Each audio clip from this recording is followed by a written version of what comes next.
नमस्कार मित्रमैत्रिणींनो, मी real form products 9 च्या चॅनलतर्फे आज तुम्हाला आंब्याच्या कोईपासून रोपे कशी तयार करावीत याची प्रत्यक्ष कृती दाखवणार आहे. त्यासाठी सर्वात प्रथम मी काय केले की डबा घेतला आहे.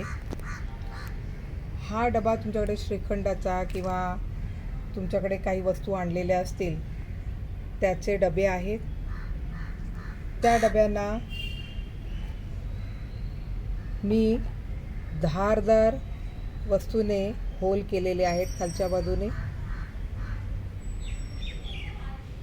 जेणेकरून पाणी चांगल्या तऱ्हेने पाझरेल. त्यानंतर मी आत्ताच आंब्याचा सीझन गेलेला म्हणता येणार नाही, कारण मे महिना गेला तरी आंबे चांगल्या प्रमाणात जूनमध्येही मिळतात आहे. तर आंबे खाल्लेले आहे, कोई बाटे हे माझ्याकडे आहेत. त्यानंतर या डब्यांमध्ये माती चांगल्या प्रमाणे पाणी टाकल्यानंतर त्याचा निचरा व्हावा म्हणून मी करवंट्या घेतलेल्या आहेत. कारण करवंट्या व्यतिरिक्त तुमच्याकडे मडक्याचे तुकडे किंवा लादीचे टाईल्सचे तुकडे असतील तरी चालेल, पण माझ्याकडे ते नाही आहेत म्हणून मी करवंट्याचे तुकडे घेतलेले आहेत. त्यासाठी मी काय केलं, या करवंट्या घेऊन त्याला हातोडीने तुकडे करून ते अशा प्रकारे घेतलेत. त्यानंतर सर्वात महत्त्वाची म्हणजे माती. तुम्ही साधी माती वापरू शकता, पण ही माझ्याकडे नर्सरीमधून आणलेली शेणयुक्त चांगल्या प्रतीची माती आहे. आणि थोडंफार पाणी आता वापरायचं आहे. तर सर्वात प्रथम आपण काय करणार आहोत, हे छिद्र पाडलेले डबे घेणार आणि त्यामध्ये सर्वात प्रथम खालच्या बाजूला करवंट्यांचे 2 तुकडे टाकणार. 2 होल केलेत मी डब्याला म्हणून मी 2च करवंट्यांचे तुकडे टाकत आहे. त्यासाठी आता मी सर्वात प्रथम खालच्या बाजूला माती टाकणार आणि ती चांगल्या प्रकारे फक्त पसरवणार आहे.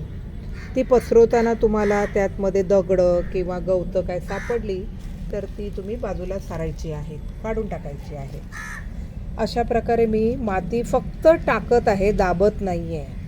आणि ही माती जवळजवळ आपल्याला अर्धा डबा घ्यायचा आहे. अर्ध्यापेक्षा जास्त घेतलात तरी चालेल. आणि ही माती मी बघा अर्ध्यापेक्षा जास्त डबा माझा झालेला आहे मातीने भरून. आणि ही माती मी फक्त पसरत आहे, दाबत नाही आहे. आणि त्यानंतर काय करायचं, आपण बाटा असतो, हा बाटा घेतलेला आहे.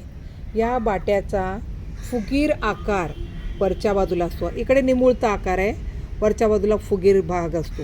हा फक्त बाटा आपल्याला आंब्याचा बाटा असा थोडासा दाबायचा आहे, जास्त दाबायचा नाही.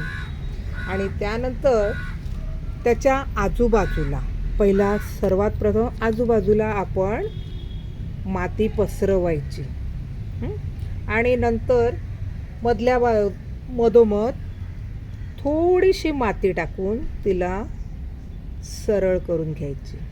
बघा मी दाबलेली नाही आहे कुठेही आणि दाबायचीही नाही. बस एवढं झाल्यानंतर आपण काय करायचं, थोडंसं पाणी त्याच्यावर शिंपडायचं. पाणी घालायचं नाही, शिंपडायचं. कारण जास्त पाण्याने माती चिकट होते म्हणून, किंवा त्याला स्प्रे तुमच्याकडे असेल तर स्प्रेने त्याला तुम्ही पाणी देऊ शकता. कारण माझ्याकडे स्प्रे नसल्यामुळे मी हाताने शिंपडले. आता अशा प्रकारे तयार केल्यावर हा डबा मी सावलीत ठेवणार. कारण पावसाचे दिवस आहे, जास्त पाणी गेलं डब्यात तर ती माती चिकट होणार किंवा जास्त पाणी पडून माती वाहून जाणार. म्हणून मग मी हा डबा आता तयार केलेला आहे तो सावलीत ठेवणार आणि रोज त्याला सकाळी थोडं थोडं पाणी शिंपडणार. अशा प्रकारे मी तयार केलेला डबा हा प्रत्यक्षामध्ये आता त्याचं रोप तयार होईल तेव्हा आपण दुसरा व्हिडिओ पाहणार आहोत.